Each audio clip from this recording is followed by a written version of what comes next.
যা গরম পড়েছে তাতে টক ডালটা নিশ্চয়ই সবারই খুবই পছন্দের খাবার।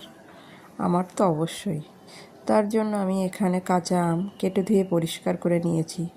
আর এখানে 200 গ্রাম মতো মটর ডাল ভালো করে ধুয়ে পরিষ্কার করে 4টে সিটি মেরে রেখে দিয়েছি। এবার কড়াইতে সরিষার তেল দিয়ে তাতে ডালের জন্যে হচ্ছে জিরে আর টকের জন্যে সরিষা দুটো মিক্সড করে আমি এখানে ফোড়ন দিলাম। ফোড়নটা হয়ে গেলে তার ভেতরে কেটে রাখা আমগুলি দিয়ে দিলাম। কেটে রাখা আমগুলি দিয়ে একটু হালকা ভাজি করে নেওয়ার পর এখানে অল্প পরিমাণ লঙ্কার পেস্ট আর লবণ হলুদ দিয়ে আমি একটু হালকা ভেজে নেব। এবার যে মটর ডালটা সিটি মেরে রেখেছিলাম সেটা দিয়ে দিলাম। এবার প্রেসার কুকার ধুয়ে আর একটু জলও দিয়ে দিলাম।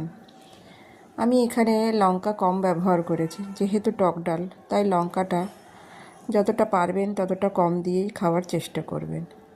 মিনিট 10-15 জাল দিয়ে নামিয়ে নিলেই হয়ে গেল মটর ডাল। খুব অল্প সময়ের মধ্যেই রান্নাটা হয়ে যায়।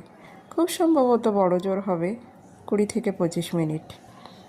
গরম গরম ভাতের সঙ্গে কিংবা ঠান্ডা হলেও ডালটা খেতেও ভালো লাগে। কেমন লাগলো আমার রান্নাটা জানাবেন সকলে।